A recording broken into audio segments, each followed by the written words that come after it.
gente vai começar a discutir sobre o projeto de interface com o usuário, que é uma unidade que é engenharia de software, sim, só que aqui a gente também arranha um pouco sobre uma outra área da computação que a gente não tem disciplina específica no nosso curso, que é a área de IHC, Interação Humano-Computador.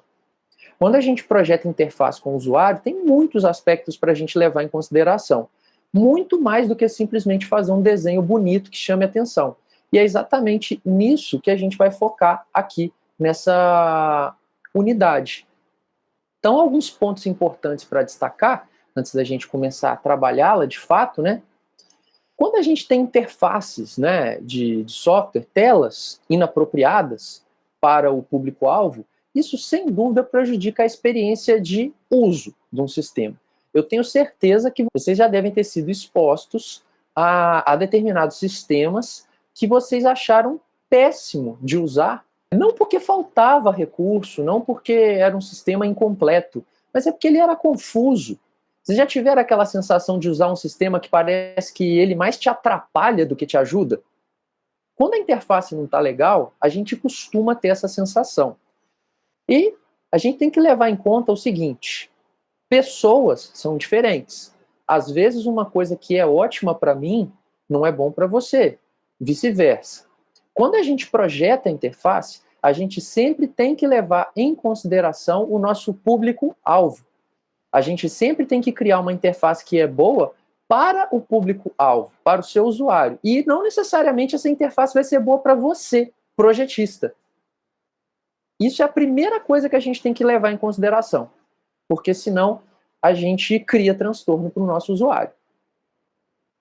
Para que um software alcance aí todo o seu potencial, ele tem que ter, então, o que eu acabei de falar, uma interface que vai combinar com o usuário. Por isso que a gente fala que uma interface de sistema, ela é um ponto crítico. O projeto de interface, enfim, a interface como um todo, ela é um ponto crítico de confiabilidade do sistema. Confiabilidade mesmo. Por quê? Uma interface de sistema, dependendo da maneira como ela for projetada, ela pode tanto evitar que um usuário cometa erros enquanto está usando o software, como ela também pode induzir o usuário a errar. Quem nunca fez algo errado num sistema porque se confundiu com uma mensagem que tinha na interface? Se confundiu com o significado de um ícone que tinha numa interface? Então, a confiabilidade de um sistema, ela passa muito pela qualidade da interface. Ela não só pode evitar o erro, como pode induzir o usuário a erro, como ela também pode ajudar o usuário a se recuperar de um erro. Vocês vão ver que uma coisa que é inevitável é o usuário errar, por mais que a gente tente minimizar o número de erros, né? A gente vai tentar minimizar, mas em algum momento o usuário erra, isso é normal, faz parte de um processo de aprendizagem aí. Mas é essencial que a gente, a partir do pressuposto que o usuário vai errar, sempre que ele erra, o sistema, na medida do possível, tem que tentar ajudar que ele se recupere de um erro. Vou tentar dar um exemplo aqui para vocês. Vocês já devem ter usado alguns certos sistemas por aí, que às vezes, de repente, dispara uma exceção, dá uma tela de uma cor meio azulada, uma coisa assim, e aparece uma mensagem meio estranha lá: erro fatal de não sei o que lá, número 1488. Aí tem um monte de número, um monte de letra, e fica por isso mesmo. Você, como usuário, na hora que aquele erro acontece, você tem noção do que você tem que fazer para recuperar daquela falha? Não tem, né? Você não sabe por que aconteceu, porque o sistema não te deu um feedback para você tentar entender e aprender com os próprios erros. E, além disso, você não consegue se recuperar. Na verdade, você entra em desespero em algumas situações. Você fala: nossa, fiz algo que eu não devia ter feito. Caramba, né? Isso pode parecer brincadeira, assim, nossa, o professor está exagerando. Mas não. A gente tem que levar que existem vários níveis de proficiência em usuários. A gente tem usuários iniciantes, a gente tem usuários intermediários, a gente tem usuários avançados. Para um usuário avançado, quando a gente vê esse tipo de erro que eu descrevi agora há pouco, talvez ele pode não assustar tanto. Agora, vamos pegar um exemplo bem exagerado. Imagina a sua avó, está começando a usar um computador. Ela provavelmente está morrendo de medo de tudo que ela está fazendo. Ela acha que ela pode errar a qualquer momento. Aí, na hora que ela erra, o sistema vai e ainda apresenta uma mensagem punindo ela. Aquilo pode criar um certo trauma e a pessoa pode abandonar o seu sistema devido à maneira como a interface lidou com ela. É uma questão que envolve muitos aspectos psicológicos mesmo, como várias coisas na engenharia de software. Então a gente vai levar isso em consideração. Interface faz parte da confiabilidade do sistema. Mas então, professor, qual que é o foco aqui dessa unidade? Dado todos esses aspectos que eu já levantei, que são pontos importantes que a gente ainda vai detalhar, o foco dessa unidade aqui é no processo de projeto de interface, não necessariamente na implementação dessa interface. Então a gente não vai estudar aqui ferramentas para projetar interface, a gente não vai estudar aqui linguagens, frameworks para criar interfaces bonitas, nada disso. O foco aqui vai ser no processo. Então a gente vai estudar questões de usabilidade, questões de acessibilidade e não necessariamente questões estéticas, tá? É muito melhor uma interface que seja funcional e acessível do que uma interface que é bonita e não funciona. Então, como a questão estética depende muito de habilidade, talento, não tem como eu vir ensinar para vocês aqui a desenhar. Não tem como eu vir ensinar para vocês aqui a eventualmente combinar cores. Isso foge completamente ao nosso escopo. Então a gente foca especialmente nessas duas primeiras situações aqui. Tranquilo, pessoal? Entendido? É uma unidade bem legal, eu acho que vocês vão gostar aí do que a gente vai ver por aqui. Bom, então, resumindo os objetivos aí dessa unidade, que eu esqueci de falar, mas pelos slides já deve ter ficado bem claro para vocês qual que é a referência para esse conteúdo. Essa unidade ela é baseada no livro de Engenharia de Software do Somerville, na 8ª edição, especificamente capítulo 16. Objetivos aqui dessa unidade. A gente vai sugerir aqui alguns princípios gerais para projeto de interface. Princípios que se aplicam a praticamente qualquer interface. A gente vai aprender sobre diferentes tipos de interação que a gente pode ter com uma tela, e a gente pode ter interação via comando de texto, interação via manipulação direta, via menu, via formulário, via vários tipos de interação com seus prós e contras, e eles não são mutuamente exclusivos, vocês podem combiná-los quando estão projetando interfaces. Vou explicar para vocês aí quando usar apresentações de informações na forma gráfica e na forma visual, na forma textual, porque quando a gente vai mostrar um dado na tela, tem várias formas de mostrar ele. Só que, tem muitos aspectos para a gente levar em consideração. Aquele dado muda com muita frequência ou não? O usuário precisa tomar alguma decisão rápida quando aquele dado muda, sim ou não? Então, questões como essa vão influenciar a maneira como a gente também apresenta dados na tela para o usuário. Então, a gente vai passar por essas questões. Vamos passar por algumas questões sobre o uso de cores. Aí vocês devem estar pensando, professor, mas agora há pouco você falou que não ia ensinar a gente a combinar cor. Sim, eu não vou ensinar a combinar cor do ponto de vista estético, mas do ponto de vista de usabilidade a gente vai aprender sim. Por quê? Existem questões como, por exemplo, o daltonismo. Todo mundo deve saber o que é uma pessoa daltônica, né? Daltônico em inglês é até o color blind. Em inglês se chama color blind, que é o cego de cores. Uma pessoa daltônica, ela não enxerga na sua plenitude todas as cores existentes. Então, dependendo do contraste de cor que você colocar numa tela, e dependendo do tipo de daltonismo de uma pessoa, ela pode enxergar apenas uma cor, num lugar que tem 3, 4. E isso poderia comprometer pra caramba a experiência de uso, a ponto da pessoa não conseguir usar o sistema. Então, a gente vai aprender alguns aspectos de uso de cor, mas que impactam não na estética, mas sim na acessibilidade e usabilidade. E aí a gente vai ver aí as principais atividades existentes dentro desse projeto, dentro desse processo de projeto de interface, que passa aí pela análise do usuário, técnicas de prototipação.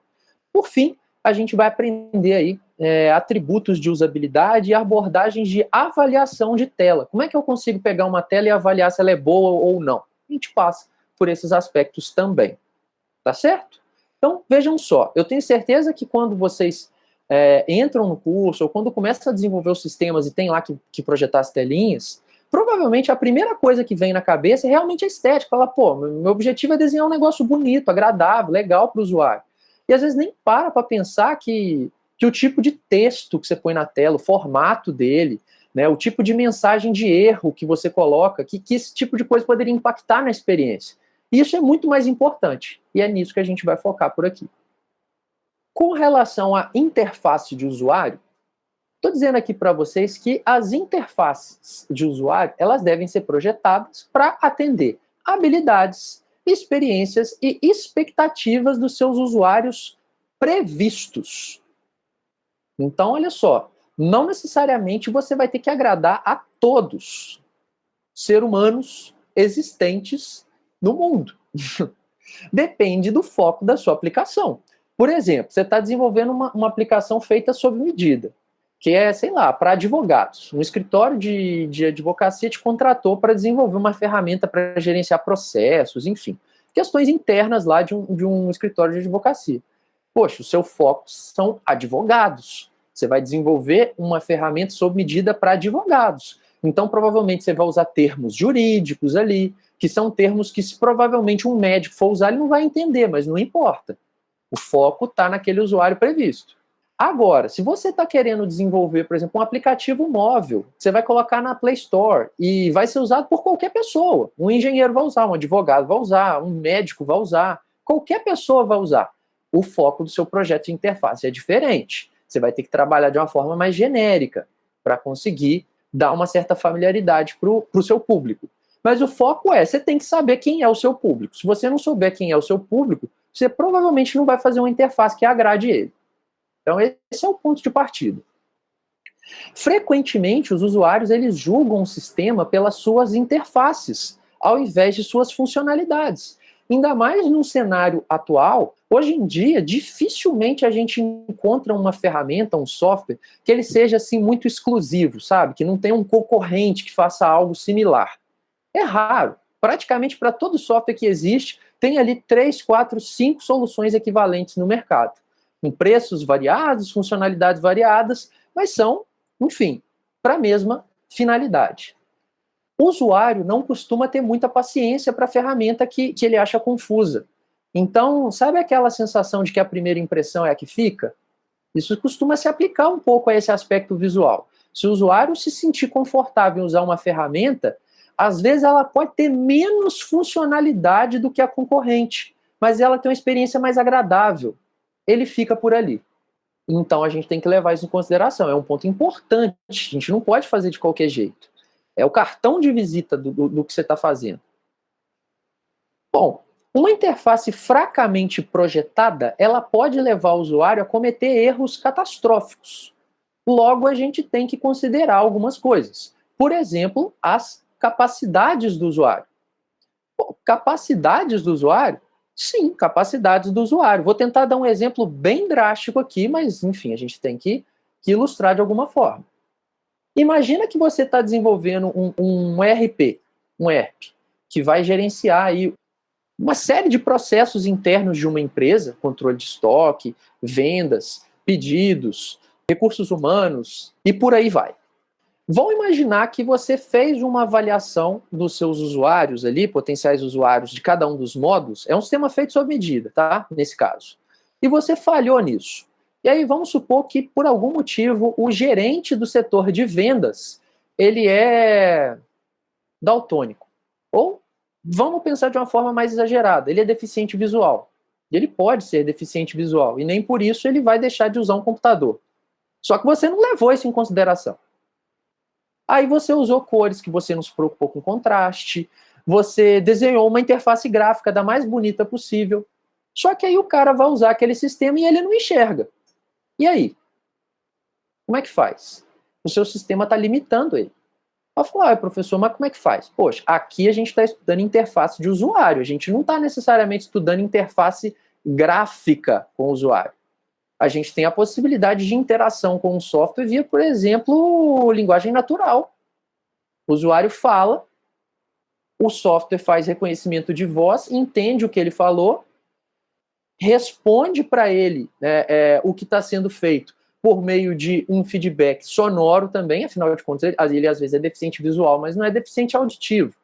E aí você daria para aquele usuário uma experiência parecida com o que esses assistentes pessoais fazem hoje em dia, o assistente do Google, né, a assistente da Amazon, a Siri lá do iOS. Isso é possível. Mas será que você precisa fazer isso sempre, em toda a interface? Não, mas se aquele público-alvo precisar disso, você vai ter que fazer. Então você tem que conhecer as capacidades do seu usuário para não cair no erro aí de usar um tipo de apresentação, um tipo de interação que não casa com as capacidades dele. Agora, outros aspectos que a gente vai ter que levar em consideração, o ambiente de trabalho. O ambiente de trabalho, sim. Por quê? Vamos supor que às vezes a pessoa ela vai trabalhar num ambiente que é muito apertado. E aí, por algum, sei lá, vamos supor que você está criando algo para entretenimento, é um software. E aí você está criando algo para entretenimento para um grupo de pessoas que vai usar em um espaço pequeno. Aí você coloca um negócio lá que envolva movimentos do corpo. Estou pensando em exemplos exagerados, mas para ilustrar. Tipo o Kinect, que tinha lá no Xbox. Poxa, o Kinect, para você usar aquele tipo de recurso, você precisa de uma sala grande e tal. Aquele ambiente onde vai ser usado restringe aquele tipo de interação, então você não pode usar. Se esse for o ambiente do seu público-alvo. Pode ser que não seja, mas você tem que saber qual que é. Outros aspectos que a gente tem que levar em consideração aqui também. Limitações que podem ser causadas pelas suas próprias escolhas de projeto de interface. Nesse caso, especificamente interface gráfica. Existem algumas formas de apresentar informação que são muito interessantes para quando o dado muda com muita frequência e o usuário tem que ser avisado rapidamente para tomar uma decisão quase que de imediato, mas às vezes essas técnicas, que ao mesmo tempo trazem esse tipo de vantagem, a gente ainda vai ver essas técnicas aí na unidade, estou só adiantando algumas coisas. Às vezes ela pode ser boa para esses aspectos, mas ela pode eventualmente consumir muito espaço de tela. Por exemplo, apresentações gráficas. Elas mostram relações entre dados, são boas para dados dinâmicos, que mudam rapidamente, mas ocupam muito espaço em tela. Se você estiver desenvolvendo um software que é, por exemplo, para um smartphone, uma limitação que a gente vai ter aí, é uma limitação tecnológica, são as telas pequenas. Então, dependendo, a tela pequena é uma limitação que você vai ter que levar em consideração para tomar as decisões de como você vai apresentar os dados. Então, tudo isso tem que ser levado em consideração, gente. Imagino que já esteja começando, vocês já estejam começando a perceber que realmente o fato de desenhar uma interface bonita é o menor dos nossos problemas. Quando a gente vai projetar uma interface, tem muita coisa mais importante para a gente levar em consideração. E um projeto fraco de interface com o usuário é, muitas das vezes, a razão pela qual alguns sistemas nunca são usados. Sistemas excelentes, mas que não caem no gosto das pessoas. Sei lá, a gente pode tentar pensar em algumas situações. Eu, por exemplo, nunca me adaptei ao Impress. O Impress, se vocês não conhecem, é o equivalente ao PowerPoint do LibreOffice. É uma ferramenta que tem um monte de recurso, mas muitos deles estão escondidos dentro da interface. Você tem que sair caçando aquilo dali para descobrir que existe. O PowerPoint ele é muito mais intuitivo. Então, de repente, o Impress pode ser excelente, mas olhando do meu ponto de vista, tá? Eu não estou querendo tratar isso aqui como uma realidade absoluta, não. Cada usuário vai ter esse perfil. Mas, para mim, o Impress é uma ferramenta que eu não uso porque eu não gosto da interface. E todo mundo vai ter um software com essa característica aí. Ah, eu prefiro usar o outro porque ele me atende melhor. Eu acho mais intuitivo, eu acho mais amigável. A experiência é melhor. E a gente tem que buscar criar a melhor experiência para o nosso público-alvo. Como fazer isso? A gente vai ter que levar em consideração, por exemplo, fatores humanos. Existem fatores humanos que impactam muito no projeto que a gente faz de interface. Por exemplo, pessoal, a gente tem que levar em consideração que o ser humano ele tem a memória limitada de curto prazo. O que é que significa isso? E como isso impacta no projeto de uma interface? Vamos lá. A memória limitada de curto prazo, ela quer dizer que uma pessoa, em média, tá? Isso não é uma regra, mas em média, ela consegue processar simultaneamente em torno de 7 itens de informação, com uma variação de 2 para mais, 2 para menos. Isso daqui, então, quer dizer que entre 5 e 9 informações simultaneamente é o que, em média, um ser humano consegue processar. Isso é conhecido na literatura, essa definição, como a lei de Miller. Miller foi um psicólogo norte-americano que, em 1956, ele propôs isso. Isso tem impacto em várias áreas do conhecimento, em projetos de interface não é diferente. Eu vou tentar ilustrar. Vocês já tentaram fazer alguns desafios de memória, nada relacionado com software, que às vezes te dão uma série de imagens ou palavras, você tem que decorar e logo a seguir você tem que falar em que ordem que aquilo estava.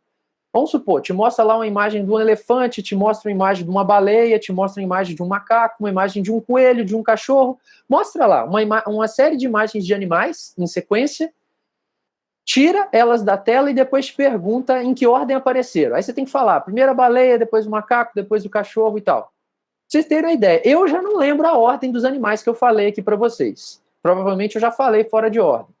Se você der esse desafio para uma pessoa, mais do que 9 animais, nesse caso, mais do que 9 palavras, e pedir para ela repetir na mesma ordem, provavelmente a grande maioria das pessoas vai errar.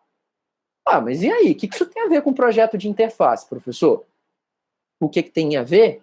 Se você entupir uma tela com informações, com aquele intuito de, eu vou aproveitar o máximo que eu tenho ali de espaço, eu vou entupir a tela com um monte de informação, você vai detonar a experiência de uso do seu usuário, porque ele não vai conseguir processar aquele número elevado de informações simultaneamente. Então, isso é um fator humano que impacta no projeto de uma interface. Às vezes é melhor você ter 2, 3 telas quebrando esse número de informações de forma sequencial do que colocar tudo numa tela só. Conseguiram entender essa questão? Então, a memória limitada que o ser humano tem de curto prazo, ela deve sim ser levada em consideração quando a gente vai projetar uma interface. Outra coisa que a gente tem que levar em consideração é o seguinte, pessoal. As pessoas inevitavelmente cometem erros. Isso é fato. Não adianta a gente achar que o usuário não vai errar nunca, porque isso é mentira. Todo mundo vai errar em algum momento quando começa a usar um software novo. Isso é normal. Considerando isso, então, já partindo do pressuposto que o usuário vai errar, a gente tem que tomar cuidado, porque quando as pessoas cometem erros e os sistemas não funcionam direito, se a gente dispara alarmes ou mensagens inapropriadas naquele momento que ela errou, isso pode aumentar o estresse daquela pessoa naquele momento e fazer com que ela cometa mais erros. Vou dar um exemplo clássico aqui. O Windows, há uns tempos atrás, quando ele dava algum erro, ele não dava um bip, que era um sinal meio estridente, dava um pem, uma coisa assim, dava uma tela e dava um bip. E normalmente uma mensagem meio atrevida. Erro fatal, tal coisa. Cara, veja só, parece brincadeira, mas não é, tá? Isso aqui são aspectos que pegam mais o lado psicológico. Imagina um usuário iniciante. Ele acabou de entrar numa empresa, por exemplo, foi recém-contratado, ele não tem muito conhecimento de tecnologia, começou a usar o software ali para exercer a profissão dele e está morrendo de medo de fazer alguma coisa errada. Aí ele erra, que em algum momento ele vai errar. Ele já estava com medo. Na hora que ele errou, o sistema dá um susto nele ainda com um barulho diferente. E mostra uma mensagem que acusa ele de alguma coisa. Erro fatal. Ele, caramba, o que eu fiz aqui? Ele, sob pressão, vai errar mais. Isso é fato. Imagina que se eu desse uma prova oral para vocês aqui na disciplina, ao invés da prova da maneira como a gente fez a primeira. A prova tem 4 questões. Você erra a primeira e eu começo a rir de você. Você vai ficar tenso, vai ficar com vergonha, vai errar as outras 3. É assim que funciona. Então a gente tem que levar isso em consideração quando a gente está projetando uma tela.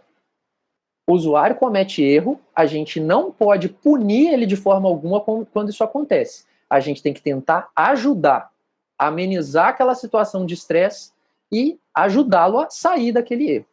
Isso é princípio básico quando a gente está projetando uma interface. Naturalmente, e graças a Deus, as pessoas são diferentes. Se todo mundo fosse igual, não teria graça. Como as pessoas são diferentes, os projetistas eles têm uma faixa variada aí de capacidades físicas que alguns usuários possuem, e dentre outros aspectos. E por isso, o projetista ele não deve nunca desenvolver um projeto somente para suas próprias capacidades. Pô, eu vou projetar essa tela aqui usando essas cores, usando esse tipo esse estilo de interação, esse estilo de apresentação de dados, porque isso, para mim, é perfeito. Ok, para você é perfeito, mas e para quem vai usar? Esse é o ponto. Então, muitas das vezes a gente toma decisões que a gente não gosta pessoalmente, fala, pô, isso aí eu tô achando estranho, tô achando feio, tô achando confuso, eu não gostaria de usar esse sistema assim. Mas se o seu usuário gosta, é assim que você tem que fazer. Por fim, as pessoas elas têm preferências diferentes de interação. Tem pessoas que preferem manipulação direta, tem pessoas que preferem comando de texto. Então, para isso, existem vários tipos de interação e apresentação. A gente vai estudar todos eles, ver os prós e contras e usá-los de forma combinada. Passado aí esses 4 fatores humanos, que são muito importantes para quando a gente vai projetar uma interface, a gente vai ter que estudar aí alguns princípios de projeto de interface, especificamente 6 princípios. E esses princípios, inevitavelmente, eles são impactados pelos fatores humanos que a gente acabou de ver. Quando a gente projeta uma interface de usuário, ela vai ter que levar em conta, igual eu já falei para vocês, as necessidades daqueles usuários, as experiências deles e as capacidades. Isso é fato. Já acredito que já tenha ficado claro para vocês os motivos disso. Então, o projetista, estando ciente aí dessas limitações físicas, mentais, aspectos ambientais e que as pessoas podem cometer erros, ele vai projetar uma tela sob medida para aquele cenário. E, para isso, existem alguns princípios para a gente levar em consideração. Esses princípios aí, eles apoiam os projetos de interface e embora eles possam ser aplicáveis de forma combinada em um projeto, nem sempre você vai conseguir aplicar todos os princípios em um mesmo projeto. Porque em algumas situações, como eu vou mostrar a seguir, eles são conflitantes. Às vezes, para você conseguir atender um princípio, você vai ter que abrir mão de outro. Em outras circunstâncias, você vai conseguir combinar. E os princípios em questão são esses 6 que eu estou mostrando aqui para vocês. Familiaridade de usuário, consistência, surpresa mínima, facilidade de recuperação, guia de usuário e diversidade de usuário. Aqui eles estão apresentados para vocês de uma forma mais resumida e eu vou apresentar eles para vocês de uma forma mais detalhada a partir de agora e mostrar como eles podem ser combinados ou não. Quando a gente fala de familiaridade de usuário, a gente está querendo trazer o usuário o mais próximo possível da zona de conforto dele. Usar termos, palavras que ele conheça e que aquilo enriqueça a experiência de uso do sistema. Tá? Então, por exemplo, imagina que você está desenvolvendo um sistema de escritório. Você não deve nunca usar nas suas interfaces termos como tabelas de banco de dados, identificadores de arquivos, pastas. Enfim, a gente não deve usar termos computacionais numa tela, a não ser que a gente esteja desenvolvendo um sistema para aquela finalidade. Você está desenvolvendo um sistema que ele é um gerenciador de banco de dados, um sistema operacional que vai gerenciar pastas. Se não for um sistema para aquela finalidade, a gente não deve usar termos técnicos computacionais em tela. Informação salva no banco de dados. Problema na chave primária. Porque isso para o usuário não ajuda nada. Você tem que usar termos que fazem parte do dia a dia dele. Por exemplo, documentos, folhetos, cartas. Você está desenvolvendo um sistema para a área jurídica? A área jurídica tem um monte de termo técnico. Termos que, para quem não é da área jurídica, não entende. Mas, pô, o seu usuário ele é advogado, o seu usuário ele é juiz. Naquele sistema, você vai ter que usar termos nesse sentido para trazer familiaridade de usuário. Vai desenvolver um sistema para a área médica? A mesma coisa. Vai usar termos específicos. Vai desenvolver um sistema para nutricionista, para contadores? É isso aí.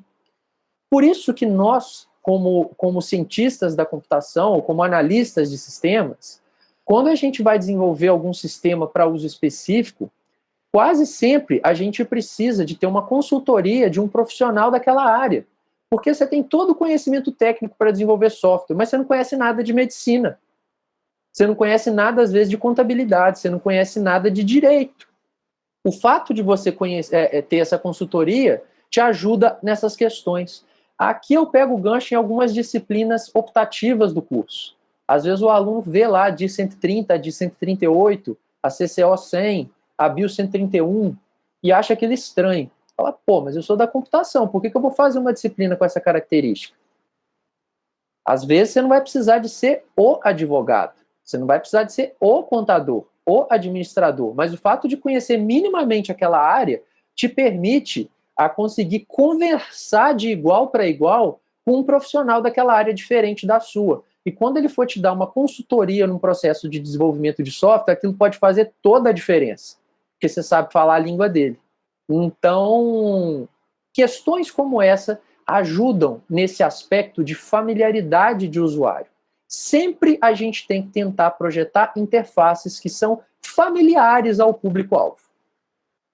Quando a gente fala do ponto de vista de consistência, isso daqui tem muitos exemplos práticos que eu vou apresentar para vocês. Basicamente, um software ele deve apresentar um nível de consistência adequado. Comandos e menus devem sempre ter um mesmo formato dentro de um mesmo sistema.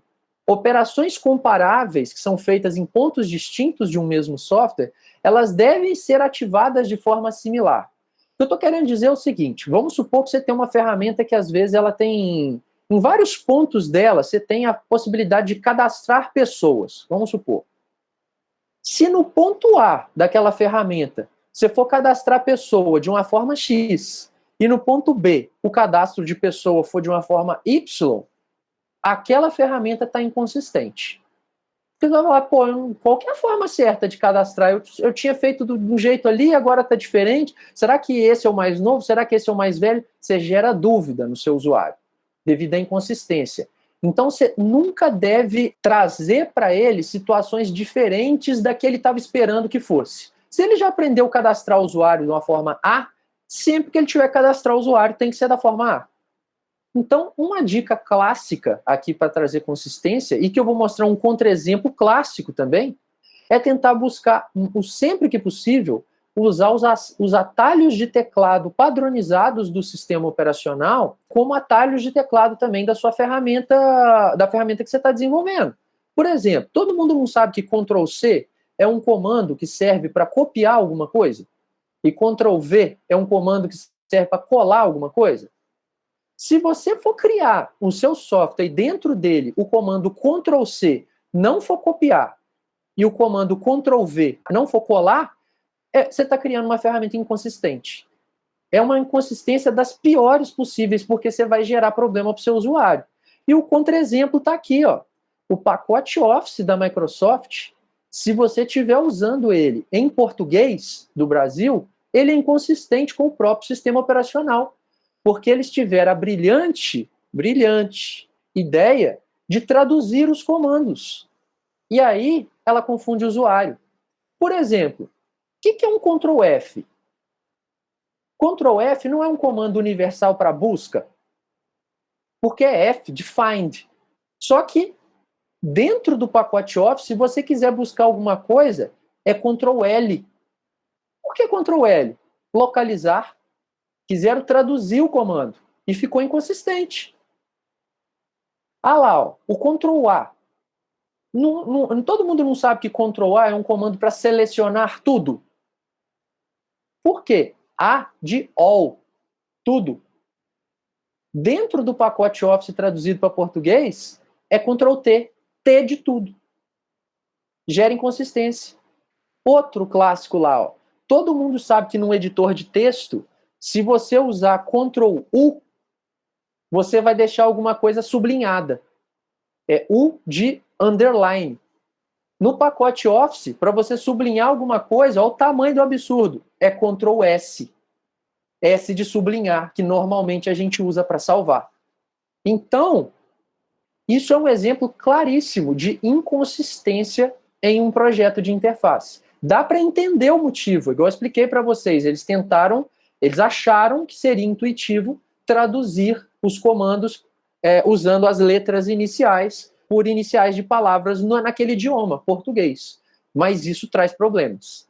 Porque o próprio sistema operacional não faz isso. O Windows em português não faz isso, mas o Office em português faz. Então é um ótimo exemplo de inconsistência. Agora eu vou mostrar um exemplo de consistência. Eu acredito que a grande maioria de vocês deva ter Android, ou já usaram Android em algum momento. E se já usaram Android, já devem ter usado aplicativos do Google. Gmail, Google Agenda, Google Classroom, que vocês estão usando aqui para a nossa disciplina, próprio Google Meet. E vocês já devem ter visto que a grande maioria dos aplicativos do Google tem um projeto de interface parecido. Quase todos eles são baseados em Navigation Drawer. Professor, o que é Navigation Drawer? Navigation Drawer é aquele estilo de tela parecido com isso que eu vou fazer aqui agora. Ó. Você tem lá a sua tela, aí a gente tem aqui, ó, 3 tracinhos na parte superior. Você clica aqui e arrasta para a direita, aí abre aqui um menu com várias opções. Você já deve ter visto isso, não viram? Isso é o Navigation Drawer.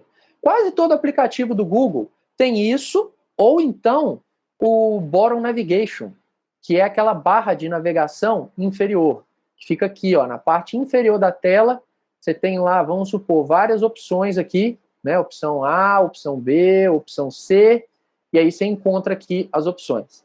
Os aplicativos do Google são baseados em Navigation Drawer ou Bottom Navigation. Isso daqui é feito para trazer consistência para os aplicativos. Às vezes, você nunca usou o aplicativo do Google Classroom, mas você já usou o Gmail. Aí você começa a usar o Google Classroom como se você já fosse usuário antigo dele, porque é tudo muito parecido, é tudo muito consistente, a experiência de uso é similar.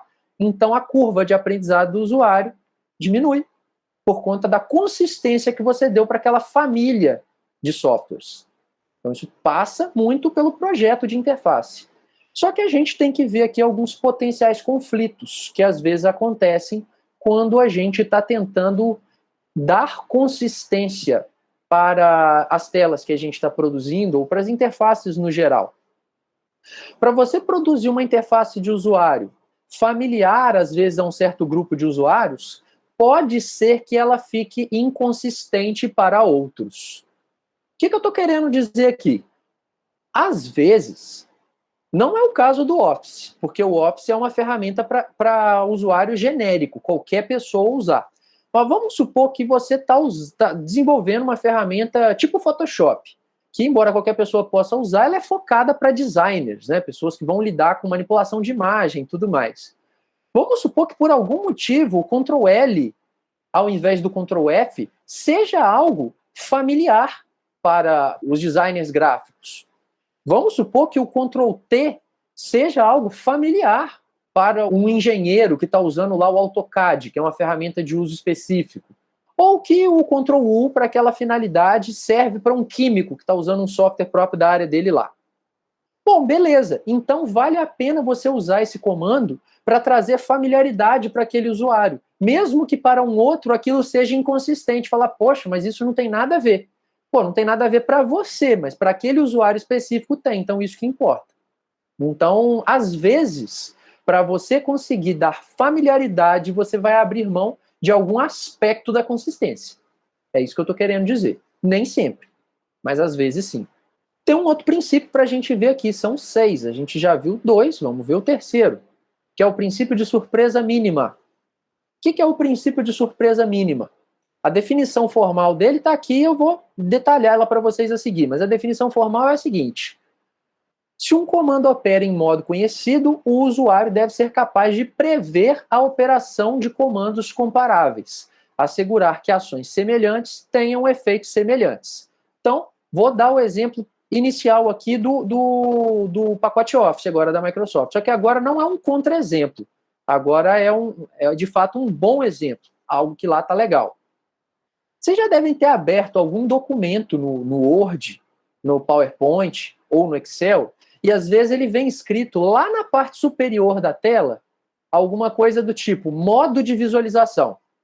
Você já deve ter visto isso. Todo o resto da interface está ali.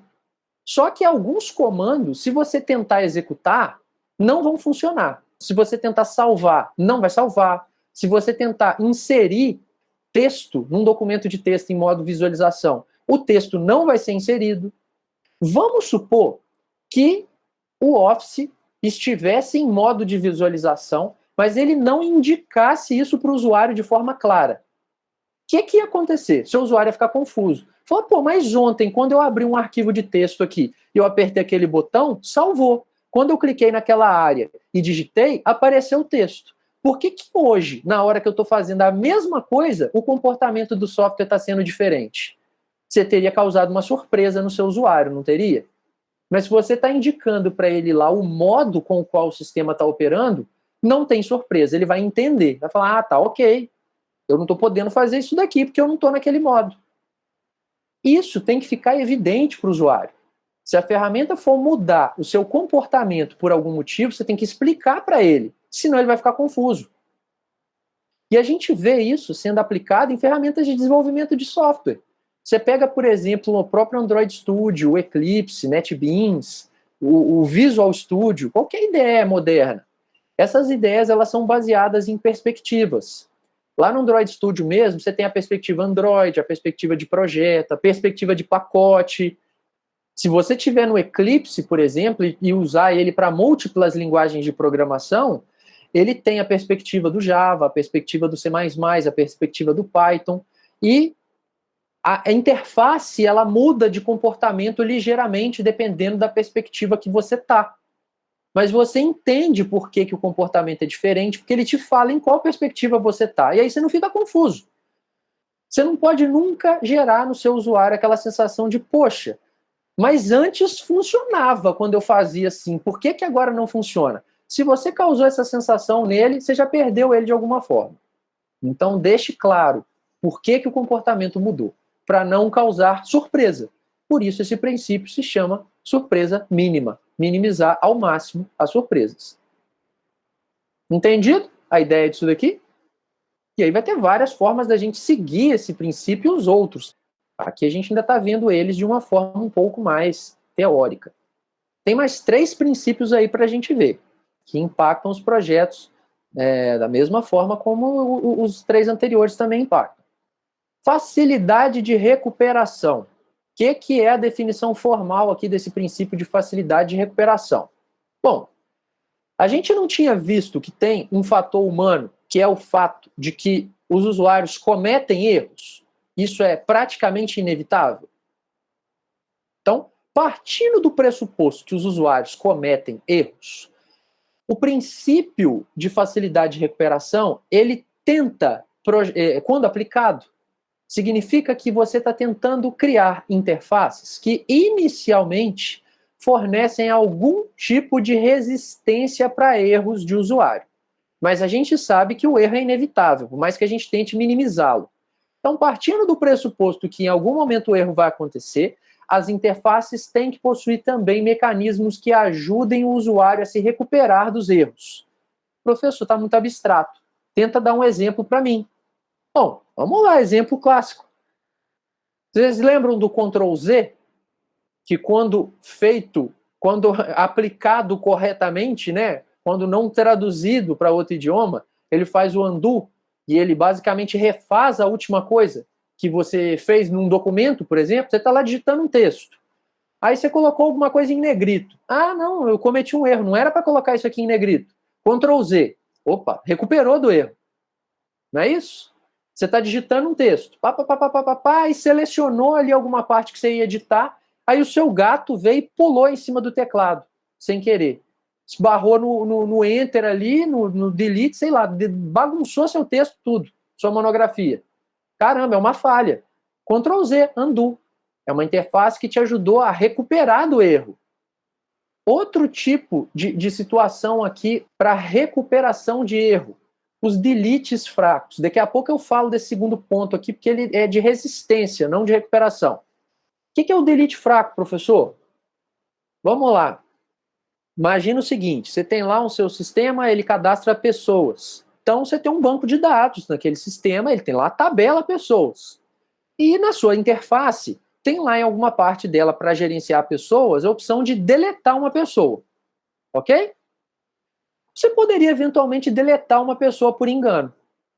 Só que dependendo da maneira como está o seu banco de dados, já era.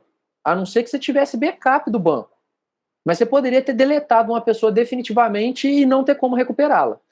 Quando a gente tem o delete fraco, o que é o delete fraco? Quando ao invés de você tirar uma tupla lá do banco de dados, você só atualiza uma flag da tupla.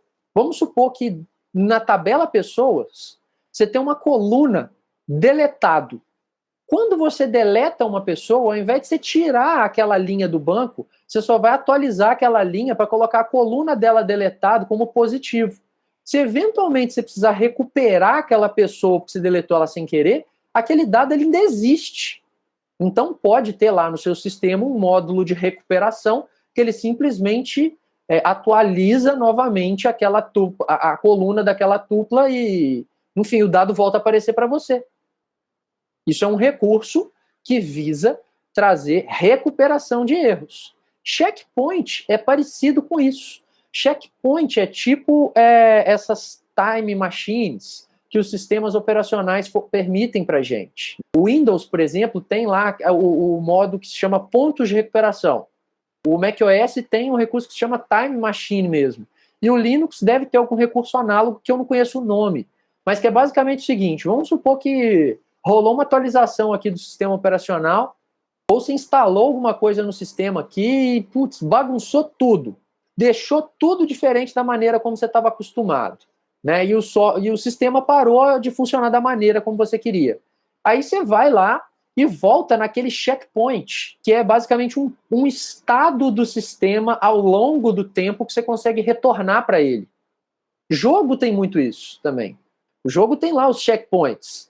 E aí, de repente, você quer voltar numa parte do jogo porque você deixou um item lá para trás que, sei lá, era importante para um troféu que você queria pegar lá.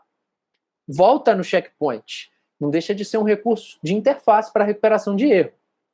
Agora, aqui tem também um recurso que visa criar resistência para erro, para tentar evitar que o erro aconteça.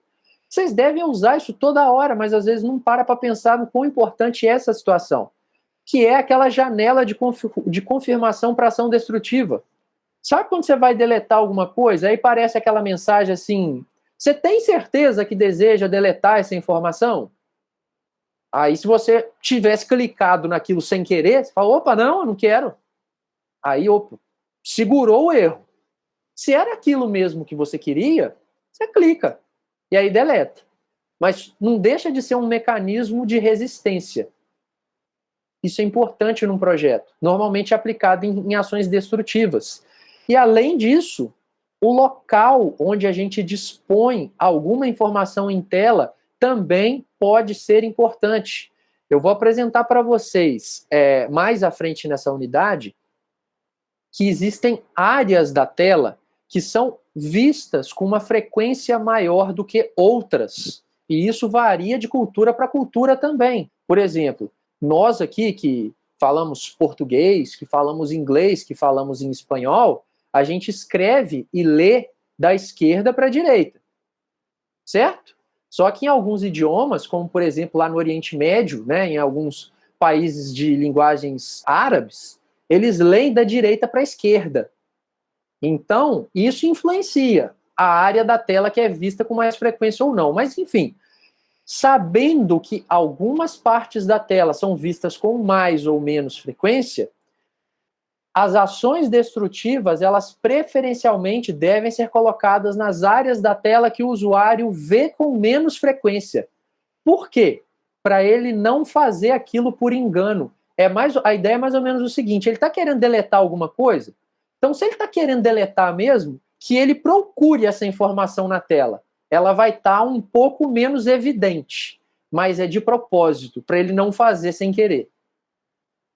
Então, até esse tipo de coisa a gente leva em consideração. E isso é uma forma de atender esse princípio. Como eu falei, eu estou apresentando esses princípios ainda de forma genérica, depois a gente vai ver algumas aplicabilidades práticas para cada um deles. Tem mais um princípio para a gente ver aqui, que é o princípio de guia de usuário. Qual que é a definição formal dele? Alguns guias de usuário, como sistemas de help, manual online, etc., devem ser fornecidos. Então, de uma maneira geral, o que está sendo dito é que o sistema, de alguma maneira, ele tem que ter recursos que ensinem o usuário a usá-lo. Então, tem que ter uma forma do próprio sistema ensinar quem está usando a poder fazer as coisas que ele precisa fazer. Mas isso não tem que ser feito de qualquer maneira. Vamos supor que você vai criar uma monografia. Pega um texto corrido, capítulo 1, capítulo 2, capítulo 3, cada capítulo tem lá 30 páginas. Poxa, isso é enfadonho, cara. Ninguém vai ter paciência e tempo para ler um documento daquele. Normalmente, esses guias de usuário, esses helps, eles têm que ser feitos de forma estruturada, indexada, para rapidamente o usuário conseguir encontrar a informação que ele precisa. Senão, ele perde a paciência e vai fazer tentativa e erro, o que não é o ideal. Outra coisa, esse princípio ele também prevê que a gente tem que sempre contextualizar para o usuário o motivo da ocorrência de um erro. É muito melhor quando um erro acontece no sistema. Vamos supor, eu estou tentando registrar uma consulta num sistema médico. Aí o usuário vai lá e tenta registrar uma consulta para o dia 30 de fevereiro, que é um dia que a gente sabe que nunca vai existir. Fevereiro tem no máximo 29 dias. Aí vai gerar um erro. Aí vamos supor que o seu sistema brota o erro lá na tela para o cara. Erro 430. Operação inválida. O que é isso? Por que eu errei? O que aconteceu? Como que eu aprendo com esse erro? Não seria muito melhor aquela mensagem, ao invés de mostrar lá erro 430, mostrar, opa, data inválida, não é possível agendar consultas para esse dia. Ah, sim, contextualizou. Entendi por que eu errei, entendi aonde eu errei. Vou tentar não errar mais. Isso é contextualizar erro para o usuário. Sempre dar um feedback interessante para ele entender o que aconteceu e tentar se recuperar. Alguns sistemas, além de mostrar mensagens de erro codificadas na tela, nos seus helps nem tem o significado dos códigos. Aí fica por isso mesmo, erro 430. O que é erro 430? Ah, liga lá para o analista que ele vai saber te falar. É horrível, né? Então a gente tem que evitar esse tipo de cenário. Bom, por fim, o último princípio para a gente ver aqui é o princípio de diversidade de usuário, que é um dos principais, se não o principal, recursos de interação para tipos diferentes de usuários devem ser apoiados. A gente nunca deve esquecer daquele princípio básico, as pessoas são diferentes. Então, alguns exemplos aqui, ó. Alguns usuários têm dificuldade de visão. Assim, para esses usuários, os textos da tela poderiam, por exemplo, ser maiores. Mas não deveria ser maior para todos. Se for um módulo, um sistema feito sob medida, que a gente sabe que apenas tem usuários com deficiência de visão para o módulo A, B e C, beleza, isso seriam requisitos não funcionais daqueles módulos. Dos outros, não. Ah, é um sistema genérico, não dá para eu saber quem vai ter e quando. Beleza, é um requisito suplementar do seu sistema. Ele vai ter que ter uma opção lá via menu que permita aumentar o tamanho dos textos, porque aí se o usuário tiver aquele problema, ele vai conseguir, na pior das hipóteses, configurar o sistema para se adequar a essa necessidade dele. Então, continuaria atendendo a todo mundo. Outro cenário que é interessante aqui para a gente avaliar de possíveis conflitos entre princípios. Eu falei que às vezes para conseguir um a gente tem que abrir mão de outro. O princípio de diversidade de usuário ele pode conflitar com o conflito de guia de usuário. Vamos imaginar o seguinte, aqui mesmo nessa turma, a grande maioria dos usuários aqui de sistemas, de software, são usuários avançados. Provavelmente vocês não têm muita paciência para muito blá blá blá quando está aprendendo a usar uma ferramenta. Vocês já tiveram a experiência de às vezes tentar abrir um vídeo no YouTube para aprender a usar um software? Só queria aprender a usar o recurso tal. Aí tem um vídeo lá de meia hora para ensinar a usar aquele negócio. Aí você vai, coloca na velocidade 2, na velocidade 1000 e nunca chega naquele ponto. Aí você vai procurar outro vídeo. Aí chega lá um vídeo de 1 minuto, opa, matou a charada, resolvi o que eu queria. Em contrapartida, para o usuário iniciante, a coisa não pode ser tão objetiva assim, não. Tem que ter mais informação, mais contextualização. O que eu estou querendo dizer aqui, então? Um guia de usuário, dependendo do perfil do usuário, ele vai ter que ter uma característica diferente. Para algum usuário, ele vai ter que ter mais informação, mais detalhes. Para outros, ele vai ter que ser mais objetivo. para trazer a familiaridade, para trazer o conforto. Então, pensando na diversidade de usuários e a gente não conflitar com o guia de usuário aqui, uma possibilidade seria, por exemplo, um sistema ter guias de usuários direcionados para perfil de usuário. Vamos supor que você tem lá uma hierarquia de usuários dentro do sistema. Na hora que você faz login, você sabe se aquele cara é, por exemplo, um frente de caixa de um supermercado ou se ele é o gerente do supermercado. Teoricamente, o frente de caixa é mais iniciante e o gerente é mais experiente. Então, poxa, você sabe se quem está usando o sistema agora é experiente ou não. Então, o tipo de guia que o sistema vai prover para aquele usuário vai ser diferente também. Às vezes, para a mesma funcionalidade, você vai explicar ela de uma maneira diferente. Isso a gente faz em aulas, gente. O professor tem que fazer isso o tempo inteiro. Só que aí não é diversidade de usuários, é diversidade de alunos. A gente tem alunos distintos que aprendem de formas distintas. Por isso que, às vezes, a forma de ensinar é heterogênea. Às vezes, a gente usa múltiplos recursos para explicar, às vezes, até repete um pouco alguma coisa que já explicou, só que de uma forma um pouquinho diferente, para tentar fazer com que todo mundo entenda de alguma maneira. E a gente tem que fazer isso quando está projetando uma tela também. Muito bem. Então, pessoal, alguns tópicos aí de projeto de interface de usuário que a gente ainda vai ver. Aqui a gente tem duas perguntas, dois problemas que a gente tem que, de alguma forma, saber a resposta para conseguir projetar uma interface no sistema. Primeiro deles, como os usuários devem interagir com o sistema de computador, ou enfim, com o software que eu estou criando? Tem várias formas de interagir. Eu vou apresentá-las para vocês com os prós e contras. Mas qual que é a melhor para esse cenário atual? A resposta para essa pergunta vai direcionar o seu projeto. E a resposta para essa segunda aqui também vai, que é como as informações do sistema devem ser apresentadas para o usuário. E aí você vai ter que entender um monte de coisa. Essa informação muda rápido, não muda, ele toma decisão imediatamente quando ela muda ou não, enfim. Tem N formas de fazer isso daqui. Então, o projetista, de uma maneira geral, ele tem um desafio grande, porque ele tem que tentar conciliar esses cenários que eu estou mostrando aqui, ó.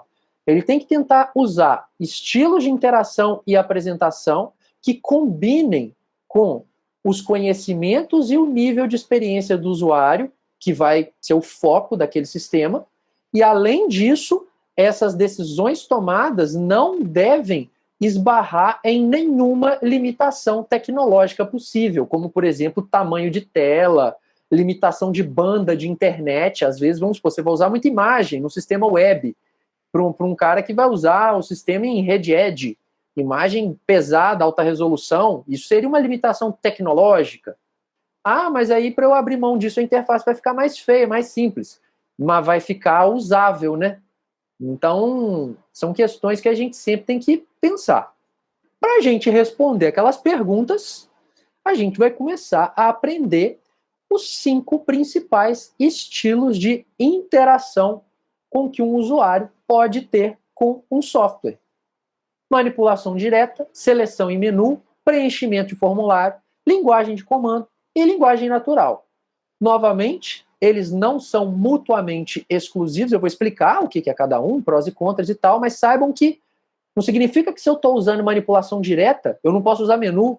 Se eu estou usando menu, eu não posso usar linguagem natural. Não tem nada disso. Esses estilos, eles podem e normalmente são combinados, até mesmo para atender a múltiplos tipos de usuários. Quando a gente começar a ver aqui detalhes desses estilos de interação, eu acredito que muitos de vocês vão pensar, professor, isso aí é trivial, pô, já estou acostumado, eu uso o sistema toda hora e eu sei o que são essas coisas. Eu tenho certeza que todos vocês sabem o que são cada um desses 5 estilos de interação. Isso com certeza vocês sabem. Mas provavelmente nunca pararam para pensar o porquê cada um deles foi usado em determinado momento. E isso é o que é o mais importante, saber quando eles são aplicáveis, quando não são. Quando a gente fala de manipulação direta, o que é manipulação direta, professor? Manipulação direta, normalmente ela passa por uma metáfora visual. Vou tentar dar um exemplo aqui para vocês de manipulação direta.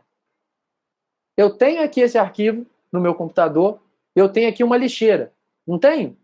O que eu vou fazer? Eu quero deletar o arquivo, jogar ele fora. Não quero? O que eu vou fazer? Coloco o arquivo no lixo. Manipulação direta. Isso é manipulação direta. Quando você tenta trazer metáforas visuais para uma interação com o usuário. Isso é legal. Tem algumas vantagens que eu estou apresentando aqui. Ó.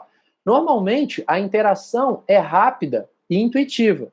Eu acho, sinceramente, o intuitivo aqui veio por meio do Somerville, tá, gente?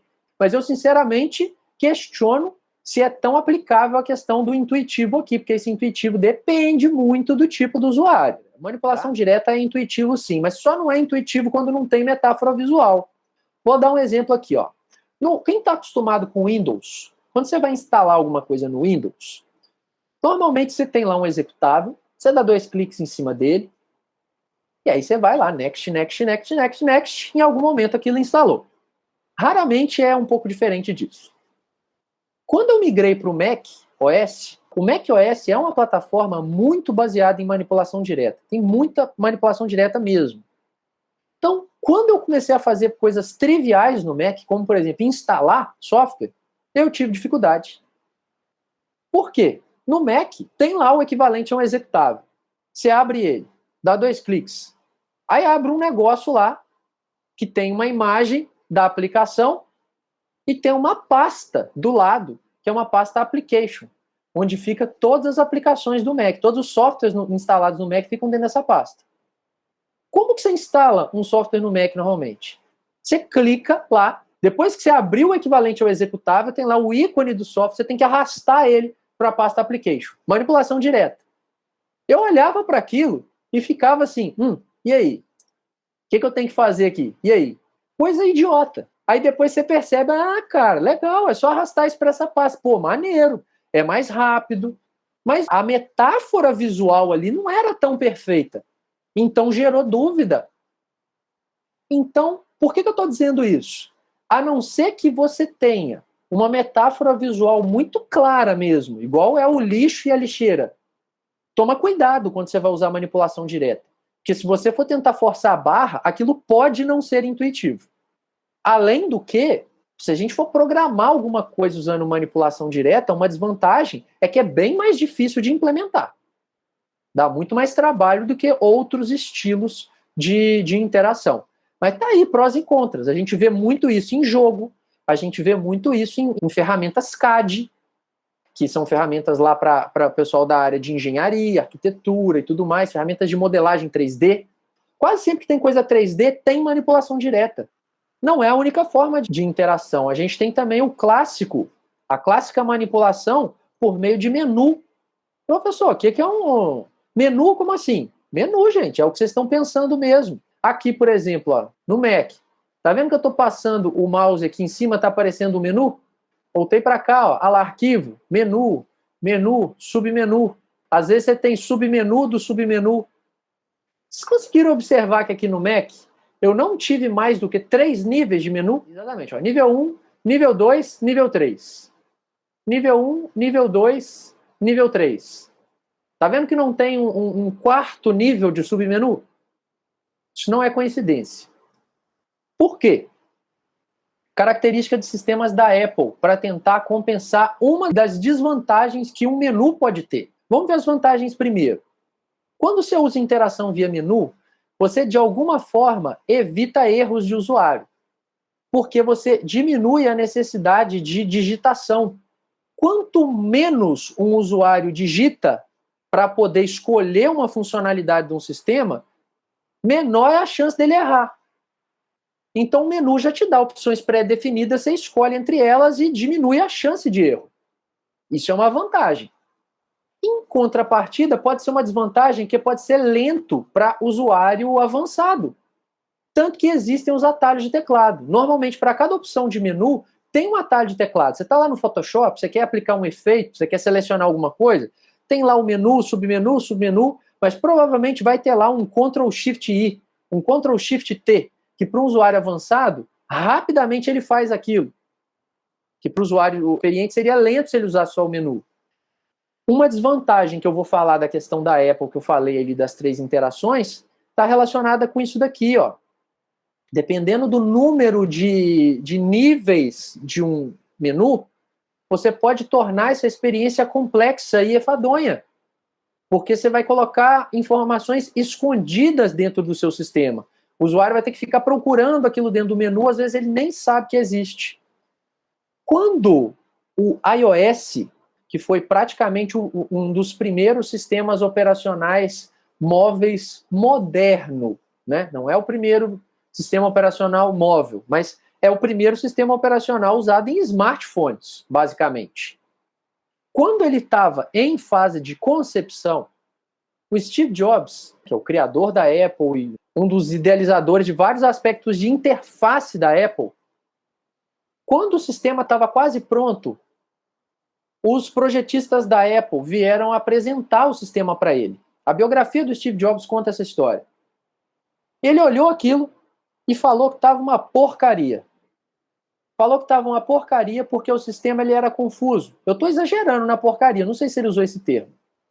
Mas ele falou que aquele sistema estava muito ruim. Porque ele tinha muitos níveis de menu. Você entrava num menu, que dali ele ia para outro submenu, que ia para o outro, que ia para o outro, que ia para o outro, não acabava nunca. Aí ele propôs um desafio para os projetistas. Falou o seguinte, ó, eu quero que tudo nesse sistema operacional, do ponto de vista de menu, seja alcançável com, no máximo, 3 toques. Passou de 3 toques para conseguir acessar algum recurso do sistema operacional via menu, para mim está errado. Reprojetem as interfaces desse sistema, porque é assim que vai ser. E é assim que foi. Eu não sei se o iOS até hoje segue esse princípio. Mas, curiosamente, eu rapidamente passando ali por alguns menus do macOS, que é um sistema operacional da Apple, rapidamente ali eu não achei mais do que 3 níveis de menu. Pode ser que se a gente procurar com mais calma aqui a gente ache. Mas, de uma maneira geral, a lição que a gente tira disso daqui é o seguinte: não coloque em níveis infinitos de menu, porque isso é ruim. Tente limitar, balancear o que é menu, o que é submenu, para não confundir o seu usuário. E, naturalmente, a gente pode combinar estilos de interação. Por exemplo, você pode combinar manipulação direta com menu. Vou mostrar aqui. Estou no sistema operacional, esse mesmo item aqui que eu tinha apagado agora há pouco, levando ele para cá, ó, se eu clico com o botão direito em cima dele, o que vem? Um menu. E aí aqui no menu, uma das opções pode ser, por exemplo, mover para lixo. Formas distintas de interação que permitem fazer a mesma coisa. Para alguns usuários vai ser melhor fazer dessa forma como eu mostrei aqui. Agora, via menu. Para outros vai ser melhor pegar, arrastar e jogar fora. Então, os estilos de interação, eles são combináveis, todos eles, embora aqui eu tenha dado esse exemplo apenas de manipulação direta e menus. Outros estilos de interação aqui que com certeza vocês conhecem. Preenchimento de formulário. Professor, o que é preenchimento de formulário? É o que vocês estão pensando mesmo. Você vai cadastrar uma pessoa, tem lá um campo para você digitar nome, um campo para você digitar CPF, um campo para você escolher sua data de nascimento, aí ele calcula a sua idade. É isso. Quando você tem um formulário, normalmente o que você tem de vantagem é que as entradas são simples e é fácil de aprender. Quase todo mundo já sabe. Todo mundo que sabe usar um computador normalmente está familiarizado com esse tipo de interação. Mas isso tem desvantagens. Primeira delas aqui, ó, ocupa uma grande quantidade de espaço de tela. Isso, pensando, por exemplo, em projeto de interface para aplicativos móveis, isso é problemático. Isso é problemático porque dispositivos móveis têm tamanho de tela restrito. E a rolagem em formulários em dispositivos móveis é um ponto que as pesquisas indicam que podem causar falhas. Porque o que acontece? Existe um negócio que a gente vê dentro das pesquisas de IHC para mobile, que é a tal da síndrome do dedo gordinho. O nome é engraçado, parece piada, mas não estou inventando isso. O que é a síndrome do dedo gordinho? Tem gente que tem a mão muito grande, tem o dedo de fato muito grosso. Quando você vai interagir com um aplicativo móvel, que a gente não pode esquecer que a tela é sensível ao toque, Se você tem componentes de um formulário muito próximos entre si, às vezes esse usuário está querendo clicar numa opção e ele vai clicar em outra, devido a essa limitação física dele. E a rolagem, que pode ser necessária, se você tiver formulários muito grandes, a gente não pode esquecer que para rolar o cara está clicando em cima do próprio formulário. Ele pode, ao tentar rolar, abrir o teclado virtual para digitar alguma coisa, e ele pode ficar extremamente chateado com aquela experiência de uso. Então, normalmente, você não usa rolagens. Quando possível, não usa rolagens em aplicativos móveis. Você pega, às vezes, um formulário e quebra ele em 4 telas, onde você tem etapas. Next, next, next. E aí você passa de uma etapa para outra, mas não precisa rolar. Você pode usar abas, né, para concentrar grupos de informação. E compensa essas questões aqui que podem ter vantagens e desvantagens, como vocês estão vendo. E, naturalmente, uma outra desvantagem é que a gente pode causar problemas quando as opções de usuário não combinarem com o campo do formulário. Por exemplo, vocês acham que seria interessante eu usar um formulário para fazer o que eu estava mostrando aqui via menu ou manipulação direta? Imagina que eu tivesse aqui um formulário para excluir um arquivo. Aí eu tivesse que digitar num campo lá o caminho absoluto do arquivo e apertar OK num botão, que aí ele deletava aquele arquivo. Esse estilo de interação não combina com esse tipo de função. Então a gente sempre tem que pensar isso. Esse estilo de interação serve para esse recurso? Outros 2 tipos de interação aqui, pessoal. Linguagem de comando. Linguagem de comando é o prompt de comandos mesmo. Imagina, o Linux tem isso, por exemplo. O Linux você pode fazer tudo via interface de comando ou tudo via interface gráfica. O que limita ali é o seu conhecimento. Qual que é a vantagem que a gente tem de linguagem de comando? Poderosa e flexível.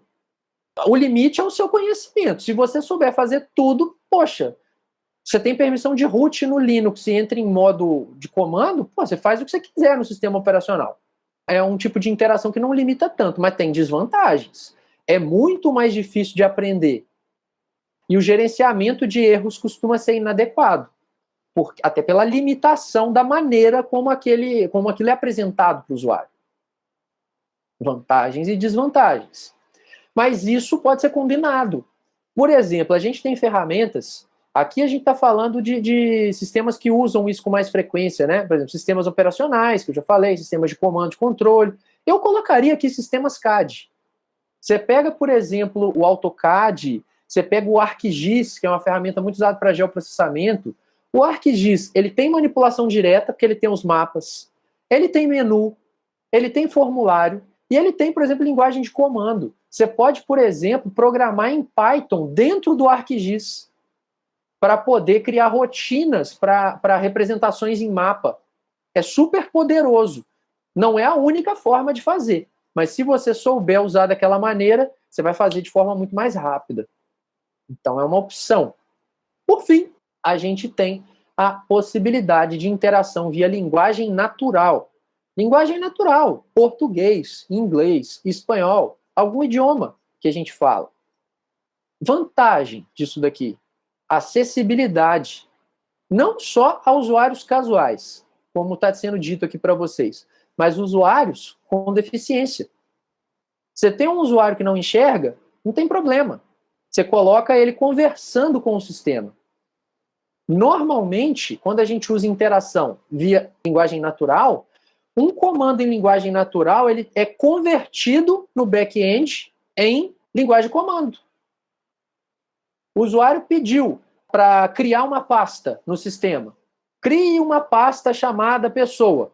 Provavelmente por baixo dos panos aquilo virou um mkdir. Em que pasta eu estou no momento? Provavelmente aquilo virou um pwd. Alguma coisa nesse sentido.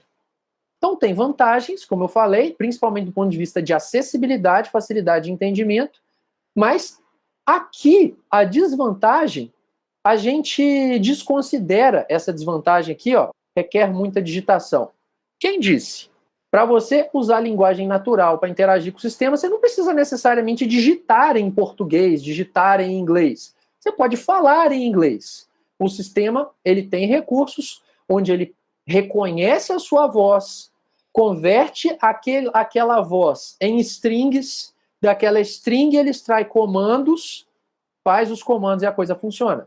O Android, ele tem, por exemplo, uma biblioteca que se chama TTS, Text to Speech, né? Texto para discurso, né? Então, ele pega, por exemplo, uma string, que é um texto, e converte isso em linguagem falada. O aplicativo fala uma string para você. E ele tem a Speech Recognizer, que faz o caminho contrário, que ele basicamente reconhece a sua voz e extrai dali strings. E aí, por baixo dos panos, você faz com aquela string o que você quiser. Então, você consegue pegar um usuário deficiente e colocar ele interagindo com uma aplicação, se for necessário. É um outro aspecto importante para a gente considerar quando a gente está projetando uma interface de sistema, que é especificamente a maneira com qual a gente deve apresentar informações na tela. A respeito desse ponto, a gente tem que levar em consideração o seguinte: existem várias formas de se apresentar informação na tela. A gente pode, por exemplo, apresentar informação diretamente, por meio de texto, ou a gente pode transformar essas informações e apresentá-las de forma relativa, de forma visual, né, de forma gráfica. Agora, quando é mais interessante apresentar uma informação de forma textual e quando é mais interessante apresentar uma informação de forma gráfica? A gente vai ver, dentro dessa unidade, ainda na aula de hoje, os momentos que são mais propícios para se apresentar informações de uma forma ou de outra, e os prós e contra aplicados em cada uma dessas formas de apresentação. No entanto, antes da gente promover essa discussão, aqui vem um ponto muito importante para a gente considerar também, que é o seguinte: acredito que não deve ser novidade para ninguém, com certeza vocês já usaram ferramentas com essas características, vocês já devem ter usado software que o mesmo software, ele tem formas distintas de se apresentar uma mesma informação. E essas formas se adaptam a contextos diferentes, como, por exemplo, orientação de tela, tamanho de tela, resolução de tela. Enfim, normalmente existe lá nos settings, por exemplo, de um software, a opção da gente configurar a maneira como a interface do software se comporta. Isso, pessoal, o fato de um software permitir que informações sejam exibidas, apresentadas de várias formas diferentes, isso é algo completamente desejável para uma interface que a gente projeta. E existem várias formas de se alcançar esse objetivo, de conseguir prover para um mesmo software múltiplas formas de apresentação. Aqui eu estou apresentando para vocês o padrão arquitetural MVC, que é o Model View Controller. Basicamente, esse padrão arquitetural é uma maneira da gente organizar a estrutura de um código, permitindo com que, de fato, a gente tenha múltiplas formas de apresentação de uma mesma informação. A principal característica do MVC é o fato de que ele separa o software, a parte do software que faz a apresentação da informação em si. Então, a informação gerada pelo sistema, ela está desacoplada da forma como ela é apresentada. Com isso, a gente pode ter múltiplas camadas por cima de um dado, permitindo apresentá-lo de forma diferente. Vocês já devem ter ouvido falar, com certeza, vendo aí vagas de emprego, né, palestra da semana de informática, com certeza, toda hora vocês se deparam com esses termos, front-end, back-end. Hoje em dia é muito comum a gente ter esse tipo de definição, esse tipo de separação. Nós estamos contratando um desenvolvedor front-end, estamos contratando um desenvolvedor back-end. Hoje isso é muito comum exatamente porque grande parte dos softwares modernos utilizam desse tipo de arquitetura, onde a informação ela é separada totalmente da forma de se apresentar aquela informação. Normalmente, um desenvolvedor de front-end é um cara responsável por desenvolver especificamente apresentação da informação. Então, é um cara que, de fato, lida diretamente com as interfaces. Agora, o desenvolvedor de back-end normalmente é o cara que lida com a informação do sistema que deve ser apresentada. Um desenvolvedor de back-end poderia ser um cara que está trabalhando com Python, com PHP, com Node.js, desenvolvendo ali o lado servidor de um aplicativo. Imagina que você está desenvolvendo lá o Facebook, né, ou uma rede social. Então, o desenvolvedor de back-end, ele está fazendo toda a parte de banco de dados que fica no servidor, ele está desenvolvendo uma API que vai prover esses dados para quem requisitar. Já o desenvolvedor de front-end, desse exemplo da rede social, do Facebook, por exemplo, poderia ser o cara que está desenvolvendo o aplicativo móvel de Android, o cara que está desenvolvendo o aplicativo móvel para iOS, que basicamente faz uma requisição via servidor, pega o dado lá no servidor, recebe ele de volta e apresenta ele de alguma forma. Só que a maneira como a gente apresenta no Android é diferente da maneira como a gente apresenta no iOS, que é diferente da maneira como a gente apresenta no navegador. Num tablet é de um jeito, no smartphone é de outro. Enfim, é muito comum hoje em dia, nesse tipo de solução que eu estou contextualizando, que a forma de se apresentar uma informação ela seja variada também, dependendo de alguns aspectos, como, por exemplo, tamanho de tela, igual eu estou falando aqui. Ó. Às vezes, o mesmo aplicativo móvel que você instala num tablet e num smartphone, pelo fato do tablet ter uma tela maior, uma resolução, não necessariamente uma resolução maior, mas tem uma dimensão de tela maior, às vezes a forma de apresentação daquele dado é diferente, porque usa mais aquele espaço. Às vezes a mudança de orientação de tela impacta isso também. Se o aparelho está em modo paisagem, ou se ele está no modo retrato, e aí a forma de se apresentar o dado muda. Enfim, tudo isso a gente consegue devido a recursos de engenharia de software que podem, nesse caso, vir a ser o padrão arquitetural MVC, não é o único para esse sentido, mas é o que eu estou apresentando, que permite, para uma mesma informação, a gente dar múltiplas apresentações. Com isso, um outro exemplo que a gente poderia pegar aqui também, o próprio Linux. O Linux é um sistema operacional que você tem a opção de usar ele totalmente em modo de texto, em modo de comando, ou você pode ativar o X dele lá e você vê ele em modo gráfico. As informações são as mesmas, só que a interface é diferente, a maneira de apresentação é diferente. Enfim, isso é desejável para todos os softwares que a gente desenvolve, ter múltiplas formas de apresentação, porque com isso a gente consegue atender a esse princípio que a gente já estudou, que é o princípio de diversidade de usuário. Existem múltiplas maneiras aí de apresentar uma mesma informação e isso vai ajudar, por exemplo, a que você atenda características de cada tipo de usuário. Tem gente que prefere usar lá o Linux em modo texto, tem gente que prefere usar ele em modo gráfico, tem gente que acha o modo texto mais eficiente, tem gente que acha ele confuso, prefere fazer de outra maneira. Enfim, o importante é que todo mundo, de alguma forma, fique satisfeito. Agora, se quando a gente está desenvolvendo, a gente estiver misturando a informação com a maneira de apresentá-la em si, a gente não consegue separar e vira uma arquitetura monolítica. O seu software vira um bloco só, e aí você não consegue separar essas partes e conseguir esse tipo de vantagem. Aqui eu estou dando alguns exemplos para vocês que a gente vê claramente desse tipo de situação. Ó. Os mesmos aplicativos. Aqui eu tenho uma agenda para smartphone e aqui eu também tenho uma agenda para smartphone.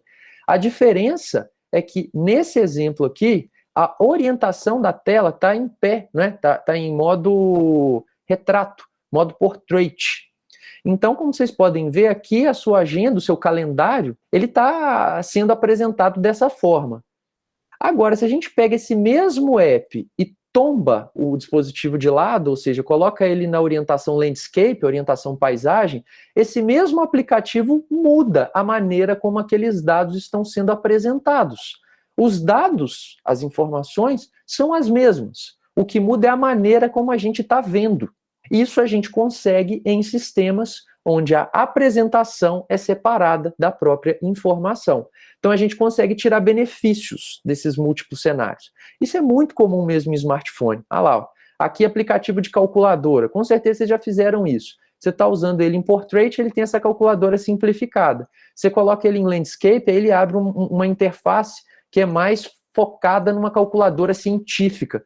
Como ele tem mais largura, ele ativa mais recursos, ó. Tem muito mais comandos aqui do que, por exemplo, a gente tinha nessa daqui. Mas o app é o mesmo.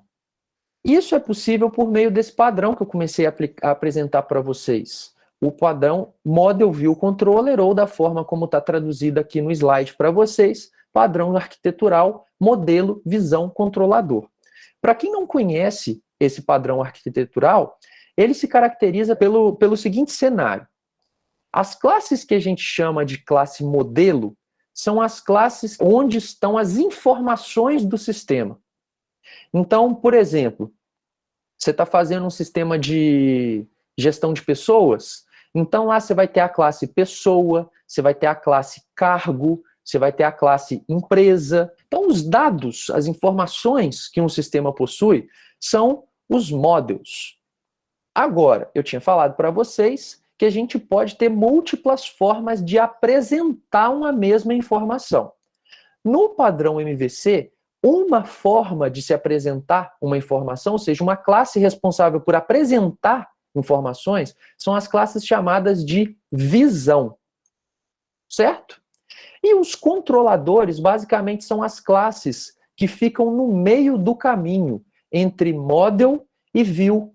Então, vamos lá. Você tem uma interface com o usuário. Aquilo que o usuário está vendo é uma view.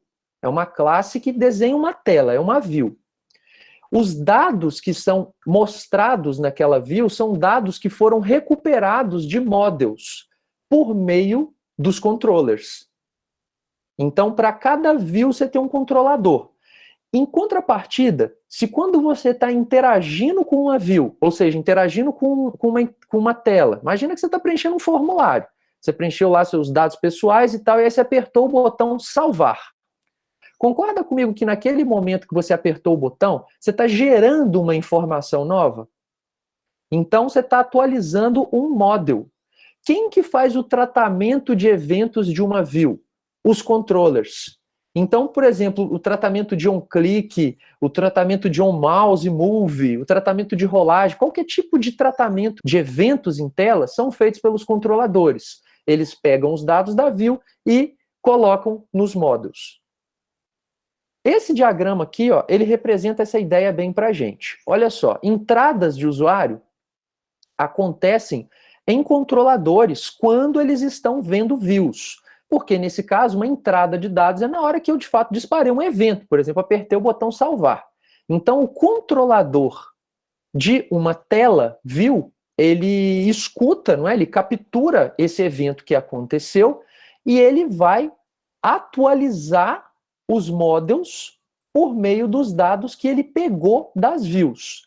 Em contrapartida, as views sempre apresentam informações de forma exata como elas estão nos models. Ou seja, se eu atualizo um model, obrigatoriamente nessa arquitetura, a view que apresenta aquele model precisa ser atualizada também. Então, olha lá, ó. Os modelos encapsulam os dados, como eu já apresentei para vocês. Para cada modelo, a gente pode ter múltiplas visões. Porque para um mesmo objeto pessoa, eu posso ter múltiplas formas de apresentar os dados daquela pessoa. Agora, para cada visão, para cada forma de se apresentar lá os dados de uma pessoa, nesse exemplo que eu estou dando, a gente tem que ter um controlador, que vai tratar aqueles eventos que acontecem em tela, que acontecem na view. Em contrapartida, um controlador, ele pode ser responsável pelo tratamento de eventos de múltiplas visões. Para completar essa arquitetura, normalmente ela é complementada por um padrão de projeto que se chama Observer. Lá no final da disciplina, na nossa última unidade, a gente vai aprender alguns princípios e propriedades de projeto e alguns padrões também. A gente já viu até então o padrão fachada, só que a gente vai ver outros, e o padrão Observer é um deles. O padrão Observer, ele resolve bem essa característica do padrão arquitetural Model View Controller, porque, fazendo uma tradução literal, Observer é observador. Então, com esse tipo de padrão, a gente consegue fazer mais ou menos o seguinte: eu tenho um model que está sendo observado. Sempre que esse model mudar de estado, ele vai notificar todos os seus observadores. O model aqui está fazendo um papel de sujeito nesse padrão. As views estão fazendo o papel de observers, que são os observadores. Então, sempre que um sujeito for atualizado, ele vai notificar quem está observando ele. E quem for notificado vai buscar informação nova e vai se atualizar.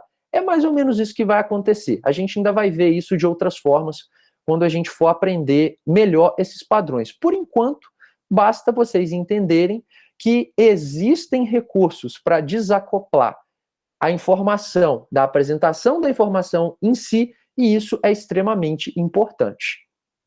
Agora, considerando que eu estou apresentando uma informação, como eu devo apresentar a informação?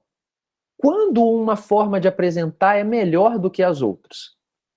Então a gente tem que ver dois detalhes importantes para começar esse tipo de discussão. Primeiro são os tipos de informação. Existem informações em um sistema que elas são estáticas. Estáticas exatamente porque elas não mudam. Então, por exemplo, uma informação que é estática dentro de um sistema. Vamos supor que você tem uma tela no sistema que ela apresenta dados do usuário que está logado, dados do perfil do usuário. E um desses dados é a idade do usuário. Poxa, numa sessão de uso daquela ferramenta, a não ser que você, sei lá, vamos pensar num pior caso aqui, né? A não ser que o seu aniversário é amanhã e você começou a usar essa ferramenta 10 para meia-noite, a sua idade não vai mudar enquanto você está numa sessão de uso daquele sistema. Então a gente poderia considerar que a sua idade é um valor estático. Perfeito? Só que nem toda informação tem essa característica. Tem informação que é dinâmica, que ela muda com muita frequência e muita velocidade durante uma mesma sessão de uso do sistema. Como, por exemplo, a velocidade de um automóvel. Imagina que você está num automóvel, hoje em dia os automóveis têm esses displays computadorizados, são verdadeiros computadores de bordo. E o velocímetro está ali no meio. Pô, a velocidade que você está é um dado completamente dinâmico. Hora ela aumenta, hora ela diminui. Como é melhor apresentar uma informação estática? De forma gráfica ou de forma textual? Bom, dá para apresentar das duas formas, mas normalmente informações estáticas são apresentadas de forma textual, de forma digital. Agora, informações dinâmicas, embora possam ser apresentadas das duas formas, normalmente ela é apresentada de forma analógica, de forma gráfica. E o motivo dessas duas formas eu vou apresentar nas discussões que a gente vai conduzindo a seguir. Primeiro, vamos dar uma olhada em alguns fatores importantes aqui para definir se a gente vai usar a representação analógica, se a gente vai usar a representação digital e o porquê. Essas perguntas são importantes da gente responder para cada projeto de interface que a gente está fazendo. Na verdade, não para cada projeto de interface, mas para cada interface que a gente está projetando. Porque dentro de um mesmo projeto de interface, você tem múltiplas interfaces. E não necessariamente as decisões que você vai tomar são homogêneas. Às vezes, para uma interface vai ser de um jeito, para uma tela vai ser de um jeito, para outra tela vai ser de outro. O importante é para cada uma delas responder essas perguntas. O usuário está interessado em informações precisas ou no relacionamento entre os dados? Por exemplo, imagina o caso da velocidade. É mais importante para o usuário saber exatamente a quantos quilômetros por hora ele está, ou é mais importante para ele ter uma noção rápida que possa dar para ele a ideia se ele está muito rápido ou muito lento? Estão conseguindo observar que são coisas diferentes? Se você dá o dado preciso para o usuário, o número, você está a 100 km por hora. Aquela informação precisa, ela só vem mesmo com esse dado de precisão. Mas o fato de saber se aquilo é muito ou pouco depende muito do contexto. Se você está numa via expressa lá da Alemanha, pode ser que 100 km por hora seja pouco. Se você está aqui dentro das ruas de Viçosa, se você está a 100 km por hora, é muito. Mas se você dá o dado preciso para o usuário, você dá para ele também uma carga cognitiva adicional para ele processar aquele dado. Opa, isso é muito ou pouco? Imagina que ele está lidando não só com aquele dado velocidade, mas ele está lidando com múltiplos dados ao mesmo tempo e ele tem que tomar decisões. Talvez seja melhor mostrar de uma forma ou de outra. Então eu estou querendo mostrar para vocês que não existe resposta certa para essa pergunta. Tudo vai depender do contexto que você está avaliando. Ora vai ser de um jeito, ora vai ser de outro. Todas essas perguntas vão ter essas características. Nenhuma delas vai ter resposta certa ou errada. Tudo vai depender do contexto analisado. Com que rapidez mudam os valores das informações apresentadas nessa tela? Muda muito rápido? Muda muito devagar? Não muda? Isso vai direcionar, como eu vou mostrar daqui a pouquinho. Além disso, as mudanças devem ser indicadas imediatamente? Vamos pegar lá o caso da velocidade. Você tem que mostrar em tempo real para o usuário que ele mudou a velocidade ou você pode demorar alguns segundos para mostrar para ele aquele dado atualizado? No caso da velocidade, a gente sabe que é importante ser imediatamente, mas nem todo dado é assim. Imagina, por exemplo, o ar-condicionado do carro. Será que a gente precisa ali, em tempo real, informar para ele quantos graus centígrados tem dentro do carro? Será que se tiver um atraso ali de 10 segundos para informar para ele que mudou 1 grau para cima, 1 grau para baixo, será que isso traria prejuízo para ele? Pode ser que sim, pode ser que não, mas isso é algo a gente pensar. Se a gente tem que informar as mudanças imediatamente. O usuário deve executar alguma ação em resposta a essas mudanças? Por exemplo, vamos supor que você, poxa, está controlando um avião. Aí aquele avião, por algum motivo, ele começou a perder altitude. Aí lá nos painéis de instrução que o piloto está tendo, será que você pode demorar 1 minuto para mostrar para o piloto que o avião está caindo? Eu acho que fique claro para vocês que não. O piloto ali é o usuário, tá, gente? Nesse caso, ele é o usuário do software. Uma vez que aquela informação mudou, para esse contexto, ele imediatamente vai ter que tomar alguma atitude. Em outros casos, não. No caso do ar-condicionado mesmo. Pô, mudou ali, a temperatura subiu 1 grau. Pô, será que eu imediatamente vou ter que apertar um botão ali para aumentar a potência do ar-condicionado, porque senão eu vou morrer de calor? Pô, não é assim, né? Então, tudo depende do dado que você está apresentando, mas isso tem que ser pensado. Existe uma interface de manipulação direta? As informações são textuais ou numéricas? Enfim, os valores relativos são mais importantes? A classificação do valor é mais importante do que a precisão do valor? Depende, mas tudo isso tem que ser pensado. Um abração para vocês e até mais, galera!